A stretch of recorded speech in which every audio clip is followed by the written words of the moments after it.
mayor announcing $2 billion in cuts for services like sanitation and police. Beaches likely to be closed because of this. Do you expect that the council will actually approve the budget here? What are you looking for? Well, we are just about to start our executive budget hearing process, and it's one of the real devastating impacts of this virus is the economic toll that it's taken in the short term on so many New Yorkers and their businesses, economic devastation. But the long-term finances of the city, at least for the next couple of years, are clearly going to be affected in a major way. We're seeing not just a $2 billion plus hole in the city's budget this current fiscal year we're in, which doesn't end until July 1st, but also next fiscal year. The number could be as high as $8 billion over the course of these 2 fiscal years, which is going to impact every part of our city's budget. But my North Star in this process with the council is to protect the social safety net, protect core city services, protect the most vulnerable. But New York has not seen anything like this economically since the 1970s.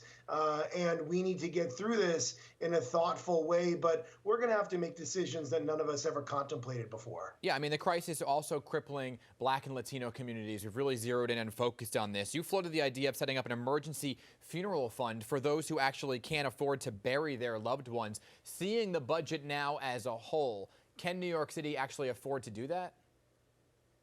Well, that's one of the things that we're going to have to figure out, because this is really tragedy layered on top of tragedy, where the hardest hit communities have been low-income communities, immigrant communities, communities of color, undocumented folks, of course, have been affected in this. And you have families and loved ones who cannot afford to bury the person that they lost. Yeah. There was a press conference earlier this week with Senator Schumer and Congresswoman Ocasio-Cortez out in Queens, and they were calling for FEMA, the federal government, to step in with emergency funds for funerals. We will figure out a way to get this done. We should get some federal help on this, but it's one of the most tragic things we've seen over the course of this, is people not being able to afford to bury their loved ones. You know, and that brings me to nursing homes here, because that includes so many of these deaths, 1,000 deaths citywide within nursing homes alone. Sapphire Nursing in Flushing, Queens. I know these are state-run,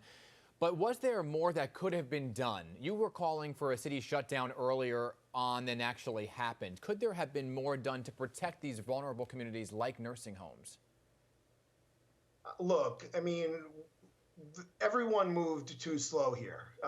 And we are going to have to go back and do basically a forensic audit to figure out what could have been done better. We are still in the midst of this crisis, though, and so we need to be changing and adapting as we go. But clearly there were not the right protocols in place in a variety of ways across all parts of New York City and New York State. But nursing homes, as you just mentioned, have been some of the hardest hit places, and it is devastating. It is devastating to see the amount of loss. And one of the cruelest parts of this disease, Dan, as you've covered, is that when someone contracts coronavirus and they're either in a nursing home or they're in a hospital setting, they are separated from their loved one, and they can't be together as they're nearing the end of their life. So, of course, we're going to have to look and see what could have been done better here. But the situation in nursing homes on a daily basis is still one of the most frightening things for me in this entire nightmare that we're living through. And this new normal that we're in right now involves so many of us social distancing and isolating right now. You have a new plan right now that you're going to be introducing to the city council to open up city streets during coronavirus to allow people to move about more freely, which actually defies what the mayor was saying. So can you talk about that a little bit? What are you looking for in terms of reopening the streets? And then the mayor would have to eventually approve it. Do you think he would? Councilmember Carlina Rivera and myself are introducing a bill next week at the city council, which we will then have to hear, which would require the city during times of social distancing being ordered to actually open up a set number of streets or blocks to allow for social distancing. The mayor started off with a small pilot plan, which didn't really get the I don't think it was done in the way that people would actually use it. And we are saying, given that the weather is getting better, given that people are still going to go out and exercise in parks and need to maintain that social distance, we think we should do something like the Summer Streets program, open up wide swaths of streets since traffic is down so much to allow for social distancing. I think the council will support it, but we're going to have to go through our legislative process. And I think it's the right thing to do right now for New York City to maintain that social distancing. I want to end right now on schools. The mayor and the governor seem to differ on their opinion if schools are closed for good this year.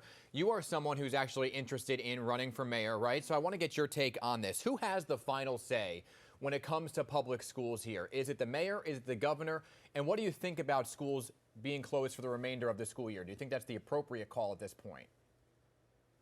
I do think it's the appropriate call. I don't see how you're going to be able to reopen schools before the end of the school year, which is so tragic in so many ways for families and young people who aren't getting the learning and experience that they need, though our teachers have been heroic throughout this, doing the distance learning in an unprecedented moment. We've never had to do anything like this before for 1.1 million school children. We still need to get devices out there. There are plenty of families that don't have those tablets and computers to be able to engage in that learning. On the question of the mayor and the governor, the honest answer is, I don't know legally who has authority. We're in this unprecedented moment where the governor has put emergency orders into place, but ultimately, I think we just have to work together to make sure we're giving clear information to figure out what parents and children need.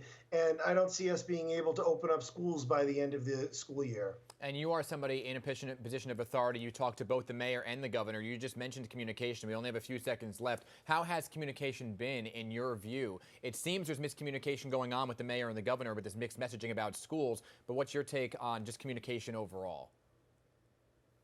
You know, I'm not part of their conversations, but I'll tell you, I've been speaking to both of them and their teams regularly. And it's been helpful to me and the council to have that regular communication with them.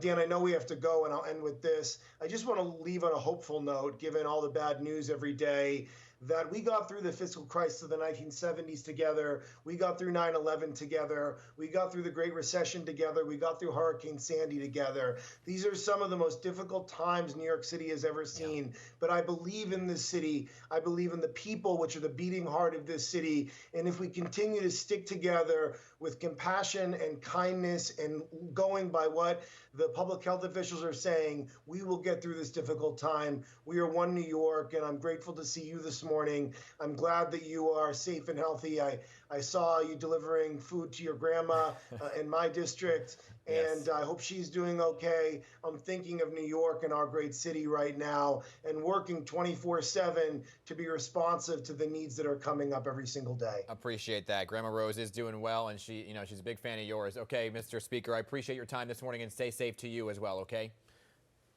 Thanks, Dan.